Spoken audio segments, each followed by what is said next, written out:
Luke chapter 22, verse 41 to 61.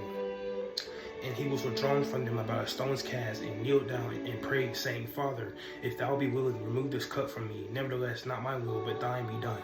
And there appeared an angel unto him from heaven, strengthening him. And being in an agony, he prayed more earnestly. And his sweat was as it were great drops of blood falling down to the ground. And when he rose up from prayer and was come to his disciples, he found them sleeping for sorrow. And he said unto them, Why sleep ye? Rise and pray, lest ye enter into temptation. And while he yet spake, behold, a multitude, and he that was called Judas, one of the 12, went before him, and drew near unto Jesus to kiss him. But Jesus said unto him, Judas, betrayest thou the Son of Man with a kiss? When they which were about him saw that we followed, they said unto him, Lord, shall we smite with the sword? And one of them smote the servant of the high priest, and cut off his right ear. And Jesus answering said, Suffer ye thus far. And he touched his ear and healed him.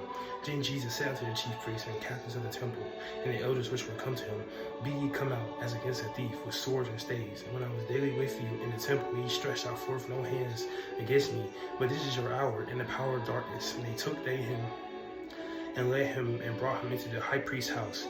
And Peter followed afar off. And when they had kindled a fire in the midst of the hall, and were set down together, Peter sat down among them. But a certain maid beheld him as he sat by the fire, and earnestly looked up upon him, and said, This man was also with them. And he denied him, saying, Woman, I know him not.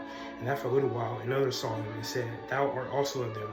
And Peter said, Man, I am not. And about the space of 1 hour after another confidently affirmed, saying, Of a truth this fellow also was with him, for he is a Galilean. And Peter said, Man, I know not what thou sayest. And immediately while he yet spake, the cock crew, and the Lord turned and looked upon Peter. And Peter remembered the word of the Lord, how he had said unto him, Before the cock crow, thou shalt deny me thrice. Amen.